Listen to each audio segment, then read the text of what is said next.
memuji dan memuliakan nama Tuhan. Kita mau mendengarkan kebenaran firman Tuhan.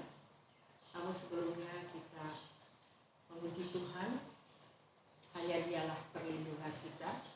Hanya Dialah tempat persembunyian kita. Kita katakan Engkaulah perlindungan kita. Haleluya.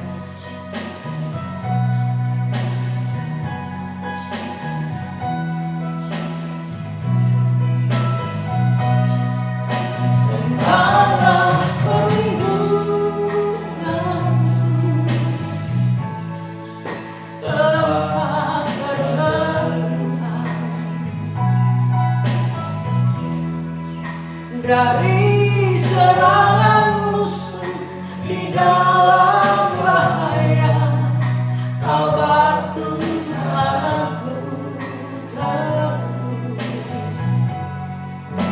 Engkaulah persembunyianku dan tetap menjaga atas kesesakanku dalam pencobaan. Kau beri kekuatan. Katakan Engkau perlindunganku Tuhan. Engkaulah perlindunganku, tempat berlindung dari serangan musuh di dalam bahaya. Kau batu karangku, Engkaulah persembunyianku dan tetap menjaga atas kesesakanku dalam pencobaan. Kau beri kekuatan. Sebab itu jiwa bersorak-sorai. Amin. Mulutku puji-puji namamu. Glory, haleluya. Terpujilah Tuhan, kemuliaan bagi Bapa. Hosana bagimu Yesusku, kudus-kuduslah namamu. Kasih setiamu Tuhan, kasih setiamu Tuhan, kasih setiamu bagi kami tak berkesudahan. Hosana bagimu Yesusku, kudus-kuduslah namamu. Kasih setiamu Tuhan, kasih setiamu Tuhan, kasih setiamu bagi kami tak berkesudahan.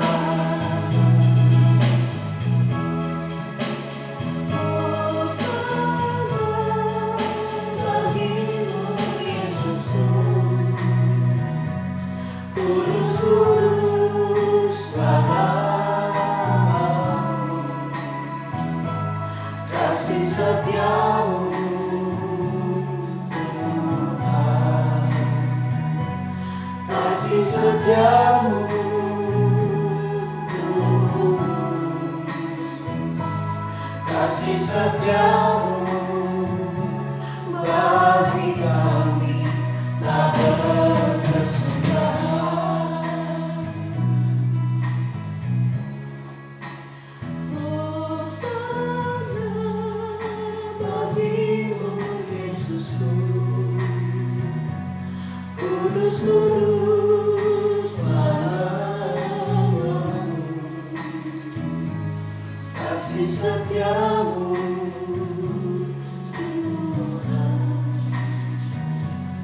kasih setiamu,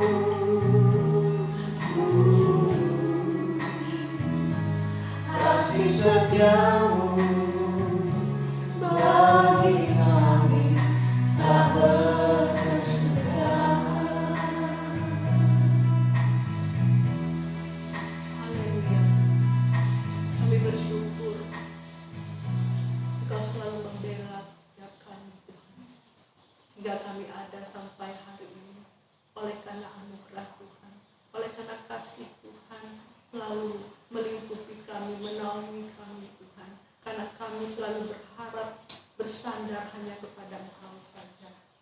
Tuhan, saat ini kami rindu kebenaran firman-Mu. Kau berbicara bagi kami, Tuhan. Kami rindu mendengarkan kebenaran firman-Mu. Berikan kami hikmat, berikan kami kewahyuan daripada Engkau, Tuhan, untuk menyampaikan kebenaran firman-Mu. Kami sambut firman-Mu dengan penuh ucapan syukur, hanya di dalam nama Tuhan Yesus Kristus. Amin. Ya, puji nama Tuhan, saudara kekasih di dalam Tuhan Yesus Kristus. Ya,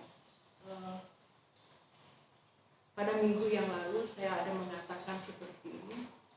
Ya.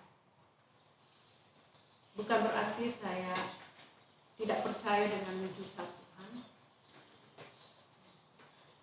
Sebenarnya saya mengenal Tuhan karena saya mengalami banyak mujizat yang terjadi, yang saya alami di dalam saya mengikuti Tuhan. Setelah saya bertobat di dalam mengikuti Tuhan. Karena sebelumnya, saudaraku yang kekasih, saya masih hidup menjadi orang Kristen dari sejak kandungan ibu. Ya, saya sudah menjadi Kristen. Tapi saya belum mengerti tentang kebenaran firman Tuhan. Saya masih hidup kehidupan yang jahat, hidup yang tidak berkenan di hadapan Tuhan. Sekian tahun Bapak Ibu Saudari dikasih Tuhan, ya mungkin sampai umur saya sudah menikah. Ya, saya sudah menikah waktu itu umur 25 tahun. Ya, 25 tahun saya belum benar-benar menjadi orang Kristen yang sesungguhnya.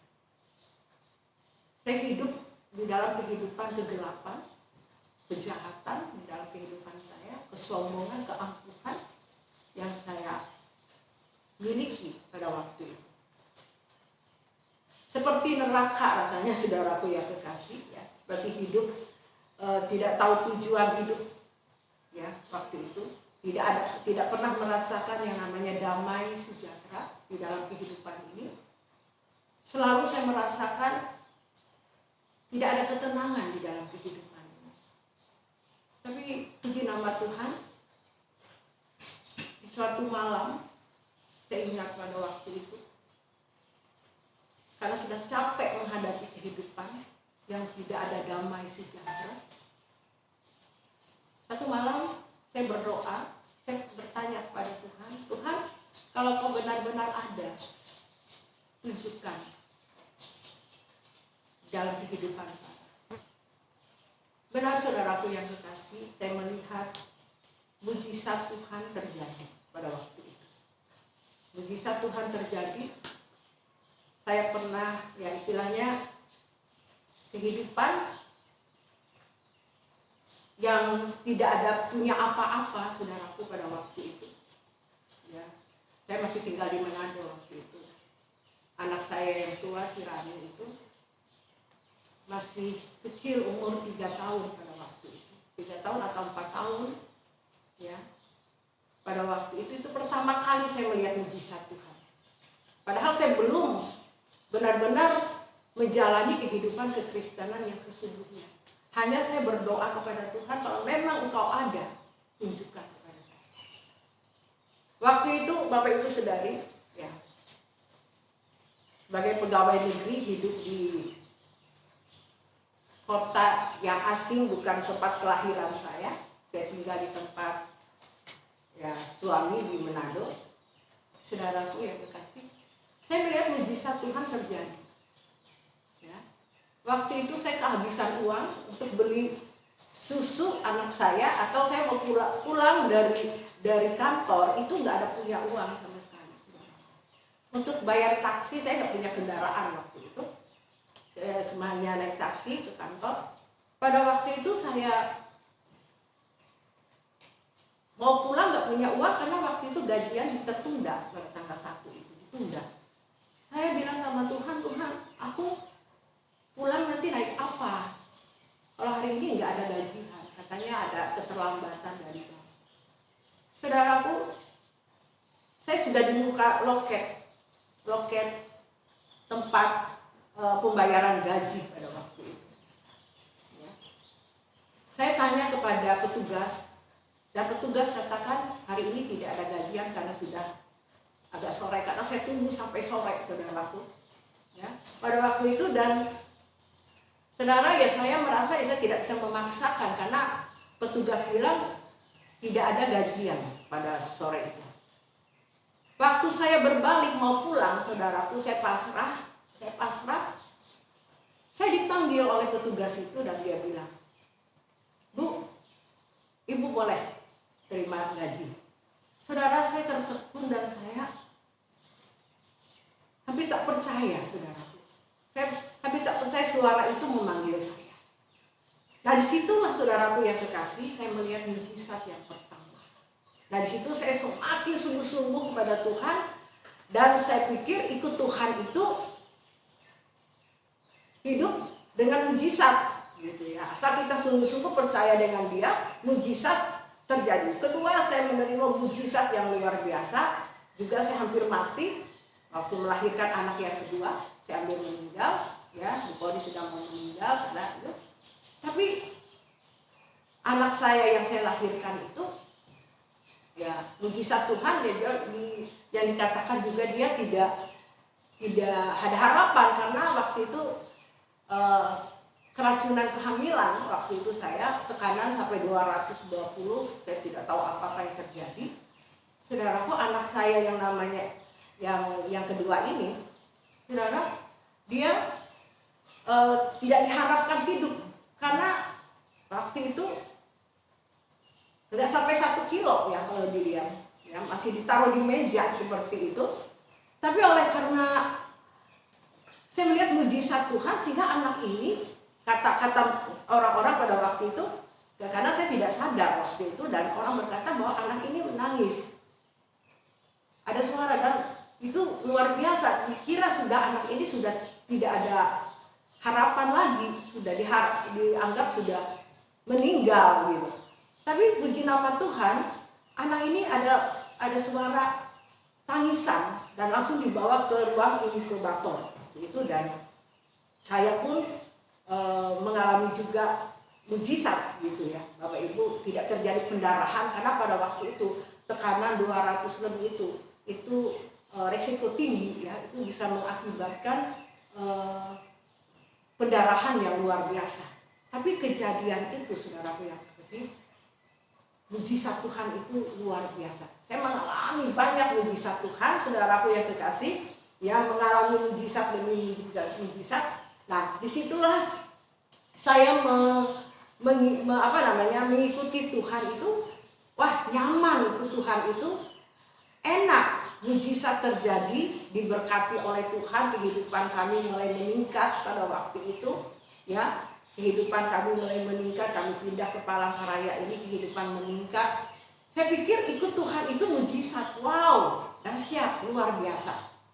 Bapak Ibu sudah dikasih Tuhan, berapa tahun saya mengalami tujuan hidup saya bahwa ikut Tuhan itu mengajarkan kepada orang pun. Saya bersaksi kepada orang bahwa ikut Tuhan itu enak, ikut Tuhan itu diberkati, Bapak Ibu. Bahkan saya pernah menyampaikan ini kepada orang-orang, dan saya menyampaikan bahwa ikut Tuhan itu memang ada, Bapak Ibu, ya. Tapi saya belum mengetahui firman Tuhan yang sesungguhnya, ya, belum mengenal banyak kebenaran firman Tuhan. Waktu itu pikiran saya hanya melihat mujizat, ya, ikut Tuhan itu bahagia. Kedua, bahwa ikut Tuhan itu dahsyat dan luar biasa, itu punya karunia. Karena saya waktu itu setelah bertobat, saya dikaruniai, ya, diberi karunia oleh Tuhan Ya bahasa roh, saya terkagum-kagum saudaraku yang kekasih. Pekerjaan Roh Kudus itu bekerja atas kehidupan saya, yang saya tadi tidak bisa berbahasa roh, dan itu terjadi di dalam kehidupan saya. Melihat karunia-karunia Roh Kudus yang dahsyat dan spektakuler seperti itu. Bahkan saya melayani pekerjaan Tuhan dengan pekerjaan Roh Kudus, ya, waktu itu zaman pelepasan. Saya melihat banyak mujizat Tuhan terjadi. Saya melayani orang terikat dengan kuasa kegelapan, orang itu langsung terlepas dan dahsyat dan luar biasa. Dan di situ mulai saya bangga dengan diri saya. Ternyata tujuan saya, ya, mengikuti Tuhan itu adalah mencari mujizat atau dipakai Tuhan luar biasa dengan karunia-karunia yang Dia berikan. Itu saya tidak menyadari bahwa kerohanian saya itu semakin sombong, ya, semakin merasa bahwa saya ini sudah benar-benar orang yang benar di mata Tuhan pada waktu itu. Saya pikir saya sudah pasti masuk surga. Saya adalah orang-orang yang benar-benar orang yang dekat Tuhan, seperti hanya saya yang dekat Tuhan, ya, orang lain tidak, karena saya mengalami mujizat demi mujizat. Kedua, saya mengalami yang namanya diberikan karunia-karunia oleh Tuhan. Nah, Bapak Ibu Saudari dikasih Tuhan, ternyata setelah menuju kedewasaan di dalam kerohanian, pada waktu itu saya diproses oleh Tuhan, diproses kehidupan saya, yaitu yang tadinya saya tidak menginginkan yang namanya, ya, sakit penyakit lagi setelah mengikuti Tuhan. Saya pikir ikut Tuhan pasti tidak mengalami lagi sakit penyakit. Kedua, tidak mengalami lagi kesusahan. Saya pikir terus menerus ikut Tuhan. Ternyata Bapak Ibu, berapa tahun kemudian saya mengalami yang namanya proses yang saya tidak inginkan itu terjadi dalam kehidupan saya. Saya kaget benar-benar. Hampir saya patah semangat ikut Tuhan. Loh, karena pandangan yang salah, saudaraku. Karena saya mengikuti Tuhan itu karena mujizat, ya, bukan karena ketidakmengertian saja. Karena anugerah Tuhan, saya diproses kembali oleh Tuhan. Saya tidak tahu, dan kebetulan melewati proses demi proses, tapi bersyukur kepada Tuhan, saya tetap bertahan. Saya tidak pernah meninggalkan Tuhan. Saya coba bertahan di dalam proses itu, saudara yang kekasih. Terus mengalami proses itu, puji Tuhan, pengenalan, dan di situ saya diberikan Tuhan pengenalan tentang kebenaran firman Tuhan. Firman Tuhan mulai dibukakan kepada saya, ya, kebenaran, ya, terutama terambil dari Yohanes pasal yang ke-6 ayat yang ke-26.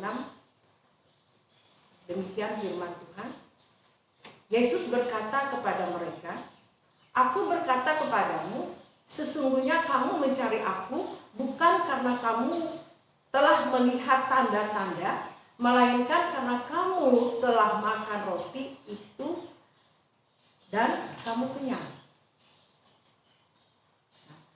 Firman ini, saudaraku, dulu saya belum dapat. Mungkin saya sudah pernah baca tapi belum belum benar-benar mengerti apa sih maksud firman ini, belum dibukakan oleh Tuhan.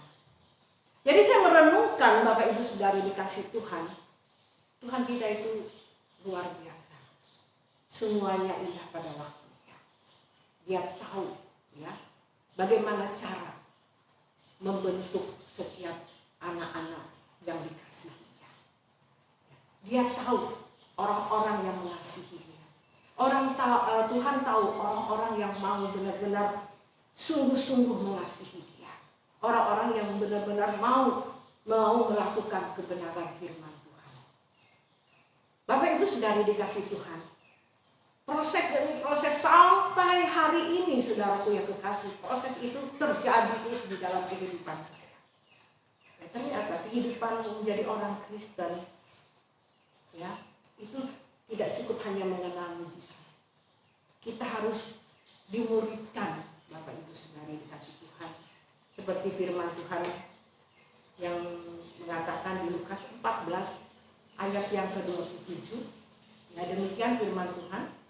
Barang siapa tidak memikul salibnya dan mengikuti aku, ia tidak dapat menjadi muridku.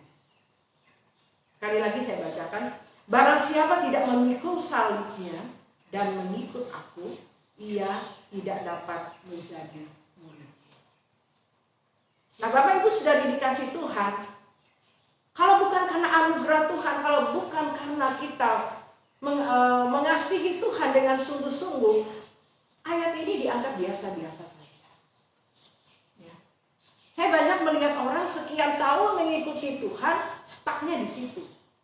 Mengikuti Tuhan itu karena mujizat. Mengikuti Tuhan itu berkat. Kalau sakit diusir, hilang sakitnya. Seperti itu. Bapak Ibu Saudari, saya melihat kebanyakan orang mengikuti Tuhan itu sampai di sini. Sampai di sini, stuck di sini. Karena untuk melakukan di ayat 27 ini, barang siapa tidak memikul salibnya dan mengikut aku, ia tidak dapat menjadi muridku. Tidak mau melepaskan dirinya, maunya pengen nyaman, tidak mau menderita, tidak mau hidup yang menyangkali setiap keinginan daging dan masih mau mencintai dunia ini, menikmati dunia ini. Sehingga pertumbuhan orang, saya lihat pertumbuhan orang tuh kerdil, stuck di sini. Ya. Sebenarnya Tuhan Yesus itu mengajarkan kepada kita, dia rela, dia sudah memberi contoh teladan bagi kita, dia memberikan dirinya untuk disalib. Untuk saya dan saudara. Ya. Untuk kita menjadi, dia menjadi contoh bagi kita. Ya. Tapi banyak orang tidak mengerti ini, bahwa dia mengatakan bahwa ikut Yesus itu, Yesus sudah menderita bagi kita. Dia sudah menebus dosa kita di kayu salib. Pandangan-pandangan yang begitu sempit. Ya karena apa? Karena masih mencintai dunia ini. Karena manusia itu cenderung ya hidup maunya bahagia, enak. Itu manusia, cenderungnya di sini.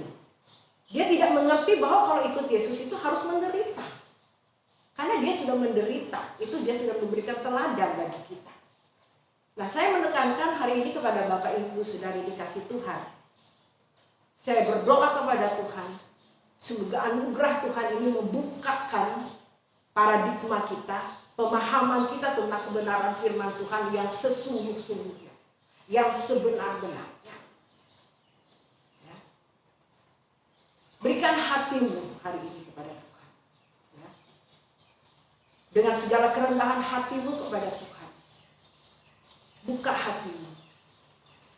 Jangan kekeh. Jangan mengeraskan hatimu. Ya, jangan mengeraskan hatimu. Jangan kamu menganggap bahwa apa yang kamu sudah peroleh dari Tuhan itu, kamu menganggap itu sudah benar. Mari, Bapak Ibu Saudari dikasih Tuhan, berserah kepada Tuhan. Apa yang Tuhan inginkan dalam kehidupan kita selanjutnya. Untuk kita mau diproses oleh Tuhan. Supaya kita bisa melakukan firman Tuhan yang terjadi di Lukas 14 ayat 27 ini tadi. Barang siapa tidak mengikut salibnya dan mengikut aku, ia tidak dapat menjadi muridnya. Kita harus dimuridkan. Menjadi orang percaya kepada dia, harus dimuridkan. Ya. Kalau orang yang tidak mau dimuridkan, ya, Tuhan tidak memaksa orang. Sebenarnya bagi kita semuanya sudah Tuhan berikan kepada kita. Tinggal kita meresponi atau tidak. Pemuridan itu saya lihat terjadi kepada setiap orang yang percaya. Namun orang banyak menolak pemuridan dari Tuhan. Menjadi muridnya Tuhan. Banyak yang tidak mau. Karena mereka banyak mau hidup di dalam kesenangan dan kebahagiaan. Kalau mau menjadi orang yang berkualitas, saudara, harus meninggalkan, harus melepaskan segala sesuatu yang terikat di dalam kehidupan kita. Seperti orang kaya. Ya, yang di firman Tuhan di Matius itu. Dia katakan, apa lagi yang saya harus lakukan? Saya sudah melakukan ini. Dan apa lagi yang saya harus perbuat? Tuhan bilang kepada dia, jual hartamu,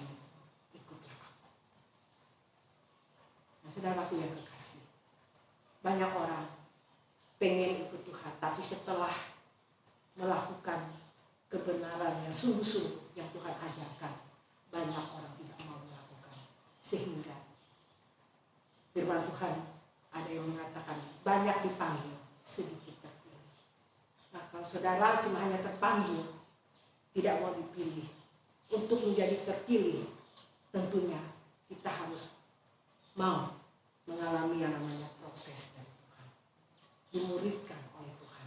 Artinya kita harus meninggalkan dunia ini supaya kita layak menjadi muridnya, supaya kita akan dibentuk menjadi serupa dengan gambarannya.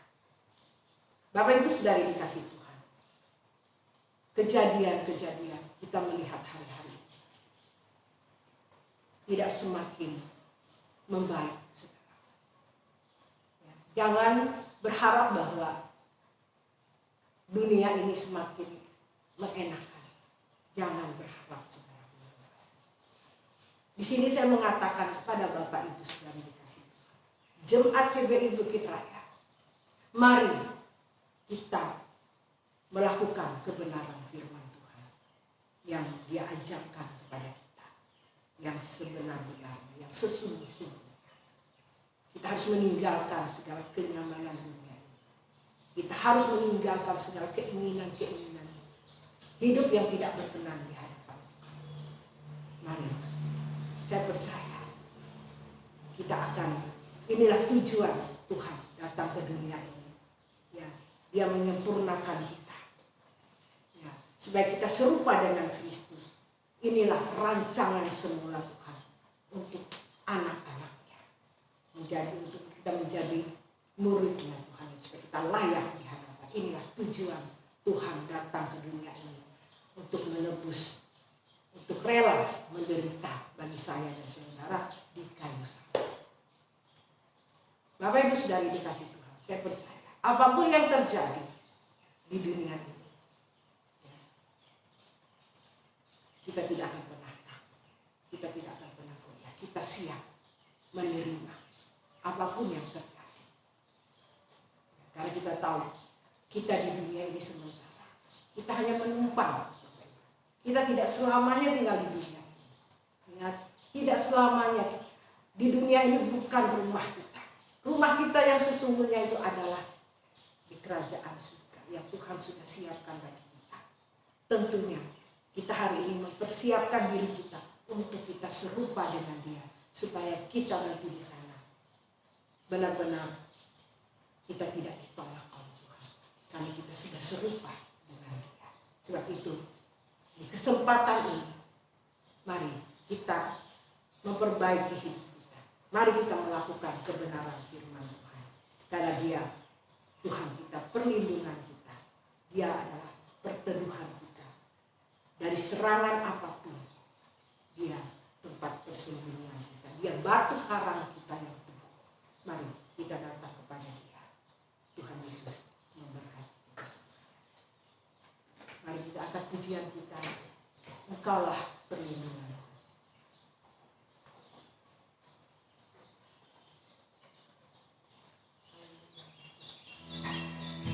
Terima kasih.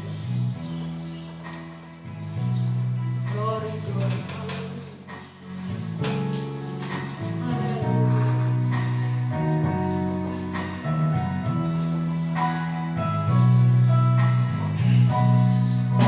Engkaulah pelindung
setiamu,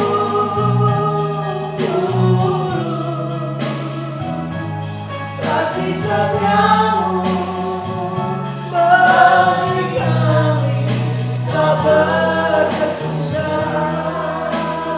Hosana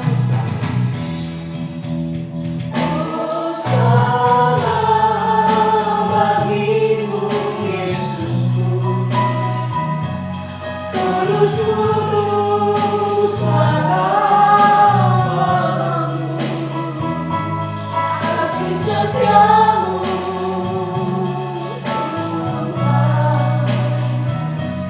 kasih setiamu,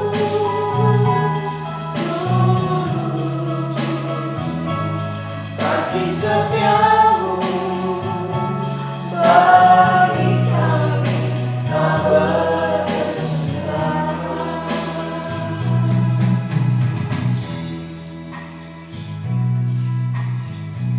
Haleluya Tuhan buat kebenaran firman.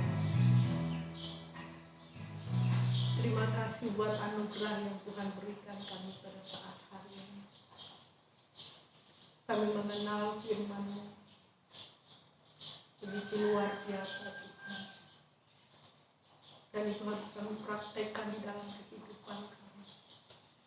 Berikan kami kekuatan untuk melakukan kebenaran firman-Mu, agar hidup kami benar-benar hidup yang berkenan di hadapan-Mu, agar kami benar-benar hidup menjadi kemuliaan nama Tuhan. Kami layak menjadi murid-murid Tuhan. Terima kasih Tuhan, Kau memberkati jemaat-Mu. Kami berdoa bagi setiap mereka. Mereka semakin disempurnakan oleh Tuhan, supaya hidup mereka juga berkenan di hadapan. Kami mau mengakhiri ibadah kami pada saat hari ini. Kami mohon berkat daripada-Mu Tuhan. Kiranya berkat dari Bapa di surga, cinta kasih dari Anaknya yang tunggal Tuhan Yesus Kristus, serta persekutuan pertolongan Roh Kudus menyertai saudara sekalian dari sekarang sampai selamanya. Yang diberkati Tuhan, katakan